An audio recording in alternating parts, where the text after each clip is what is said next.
चौधरी परवेज़ इलाही के बारे में बड़ी बात हो रही है। उनकी मीटिंग हुई आसिफ अली जरदारी के साथ, चेमे गोइयाँ जारी हैं। आसिफ अली जरदारी साहब ने आज एक बयान दे दिया कि पंजाब में एक मरतबा फिर उभर कर हम सामने आएंगे। इससे पहले फिरदौस आशिक अवान ने इस मीटिंग को बिल्कुल ही फारिग कर दिया। उन्होंने कहा जी कि ये it's storm in a tea cup, इसका तर्जुमा उन्होंने किया कि कोई बड़ी बात नहीं है, खामखा इसके ऊपर लोग जो हैं वो चेमे गोइयाँ कर रहे हैं। परवेज़ इलाही और आसिफ अली जरदारी की बड़ी पुरानी दोस्ती है। वो उनके लिए खसूसी एक ओहदा क्रिएट किया गया था जब वो कोलिशन पार्टनर थे। डिप्टी प्राइम मिनिस्टर उनको बनाया गया, उनको बड़े चाव के साथ अपने साथ रखा गया, बावजूद इसके कि बेनज़ीर भुट्टो साहबा के दौर में जब उनकी शहादत हुई उसके बाद परवेज़ इलाही थे वो तख्ता मश्क बनते रहे, पीपल्स पार्टी की तरफ से तनकीद का निशाना बनते रहे, उन लोगों की फहरिस्त में रहे जिनके ऊपर शक किया जा रहा था कि कहीं इनका ताल्लुक तो नहीं है बेनज़ीर भुट्टो साहबा के साथ जो वाक़यात बने, और पीपल्स पार्टी के अंदर इनकी कोई बहुत अच्छी सियासी रेपुटेशन नहीं रही।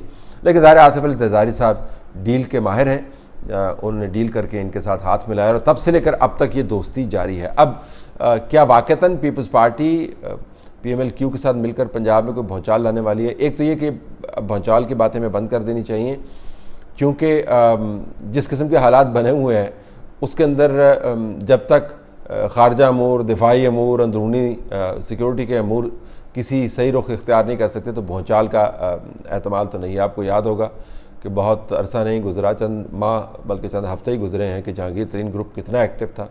अब आपके ज़हन में सवाल आना चाहिए कि अब उस ग्रुप को क्या हुआ।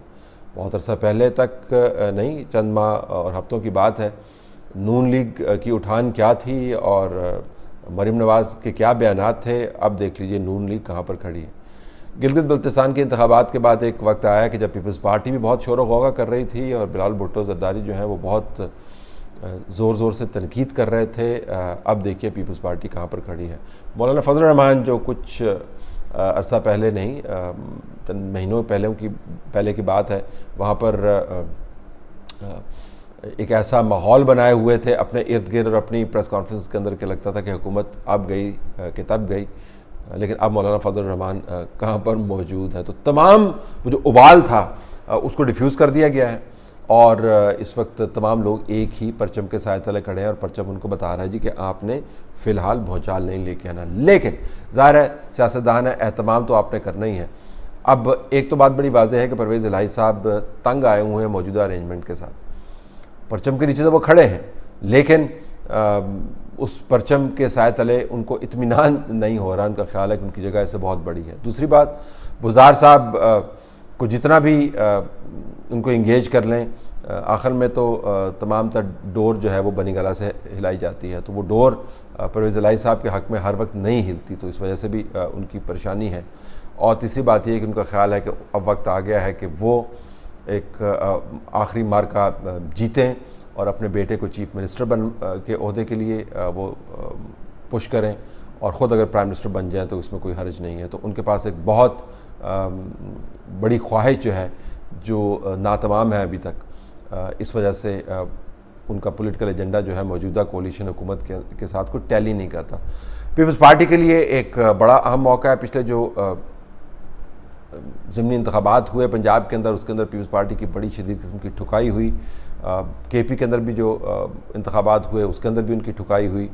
तो अब उनको लगता है कि अगर उन्होंने अपने आप को बतौर नेशनल पार्टी साबित करवाना है तो या तो पंजाब के अंदर उनको इंग्रेस करना होगा और या पंजाब के अंदर कोई ऐसी कोलिशन बनानी होगी जिसके ज़रिए वो अपने आप को एक नेशनल पार्टी के तौर पर दोबारा से इस्टेब्लिश करवा सकें न्यूमेरिकली। वैसे तो वो हैं, उनकी बातचीत पाकिस्तान मुल्क भर में हर हिस्से में सुनी जाती है, गिलगित बल्तिस्तान से हो या आज़ाद कश्मीर हो, पंजाब हो, सिंध, बलूचिस्तान, KP, हर जगह पर उनकी आवाज़ सुनी जाती है। लेकिन अगर नंबर्स को आप देखें तो नंबर्स की बेस को उन्होंने बढ़ाना है। अब चौधरी परवेज़ इलाही साहब जो ख़ुद चंद डिस्ट्रिक्ट तक महदूद हैं, पीपल्स पार्टी को क्या ऐसा जादू सिखा देंगे कि पीपल्स पार्टी पंजाब के अंदर से दोबारा से उठ के सामने आ जाएगी? इसका ताल्लुक सिर्फ परवेज़ इलाही साहब की अपनी कंस्टिट्यूंसी से नहीं है, अपने अजला से नहीं है जहाँ से उनकी पार्टी की बुनत हुई है। इसका ताल्लुक पंजाब के अंदर बैठकर पीपल्स पार्टी के लिए दूसरे लोगों का बंदोबस्त करना है जो पाकिस्तान तहरीक इंसाफ को अगर छोड़ के आते हैं तो किस तरीके से उनको पीपल्स पार्टी के साथ जोड़ना है। जो आज़ाद अरकान हैं उनके लिए आपको एक फोकल पर्सन चाहिए। याद रहे कि पीपल्स पार्टी और पीटीआई दोनों के मसाइल पंजाब में एक ही जैसे हैं। दोनों के पास कोई काम का बंदा नहीं है पंजाब में, दोनों के पास कोई ऐसा मकनातीसी शख्स या एक ऐसा डेरा नहीं है जहाँ पर लोग जाकर और अपनी विपता बयान करें और जहाँ पर जोड़ तोड़ की जा सके। तो पीटीआई के पास तो खैर उनका बहुत सारे चीफ मिनिस्टर्स हैं, लिहाजा जिस पार्टी में इतने चीफ मिनिस्टर्स हों तो उस पार्टी का वैसे ही जो है ऐसी की तैसी हो जाती है। तो पीटीआई के अंदर तो बहुत सारे चीफ मिनिस्टर्स हैं लेकिन काम करने वाला कोई नहीं है।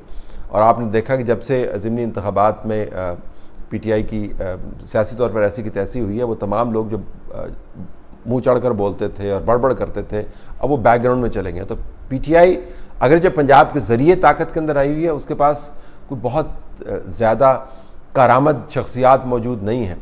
पीपल्स पार्टी का भी यही मामला है। तो पीटीआई की इस कमज़ोरी को और अपनी कमज़ोरी को जानते हुए परवेज़ इलाही साहब का रोल पीपल्स पार्टी की नज़र में बहुत अहम है। वो एक ख़ास महदूद अजला के अंदर उनको सपोर्ट भी फराहम कर सकते हैं और दूसरी जगह से जो लोग आ रहे हैं उनको पीपल्स पार्टी के साथ कनेक्ट भी कर सकते हैं। तो ये मामला है जो परवेज़ इलाही और पीपल्स पार्टी के दरमियान तय पा रहा है। बाकी ज़ाहिर है परवेज़ इलाही बहुत करीबी तौर पर कनेक्टेड है इस्टेब्लिशमेंट के साथ, पीपल्स पार्टी भी बहुत करीबी तौर पर कनेक्टेड है इस्टेब्लिशमेंट के साथ, और दोनों मिल के जब काम करेंगे तो इनकी भी एक किस्म की सियासी इंटेलिजेंस राब्ता कमेटी बन सकती है जिसके अंदर तमाम लोग अपनी मालूमात शेयर करें। जो दोनों के अहदाफ हैं वो बड़े वाज़ेह हैं, दोनों दो जमातों के ख़िलाफ़ कम्पीट करना चाहती हैं। पीटीआई के साथ तो मुकाबला है ही, अगरचे परवेज़ इलाही के ग्रुप के असेसमेंट में आपको दे दूँ, उनका ख्याल है कि अगर इस्टेब्लिशमेंट ज़रा सा हाथ उठाएगी तो पीटीआई तितर बितर होगी पंजाब के अंदर। और ये कोई ऐसी अनहोनी बात नहीं है, कोई नई आपको खिड़की नहीं खोल के दे रहे पंजाब की सियासत के ऊपर, ये पुरानी खिड़की के अंदर से अगर आप देखें तो आपको ये नज़ारा नज़र आएगा। दूसरा उनका ख्याल ये है कि टूट फूट का अमल बहुत तेज़ होगा और इससे नून लीग को फ़ायदा हो सकता है, लिहाजा उस टूट फूट के अमल को आप पीपल्स पार्टी के लिए इस्तेमाल करें और पीपल्स पार्टी के साथ आप कोलिशन बनाएं। और अगर पीपल्स पार्टी मरकज़ के अंदर आती है तो पंजाब में उनके साथ कोलिशन की एक हुकूमत को आप हेड कर सकते हैं।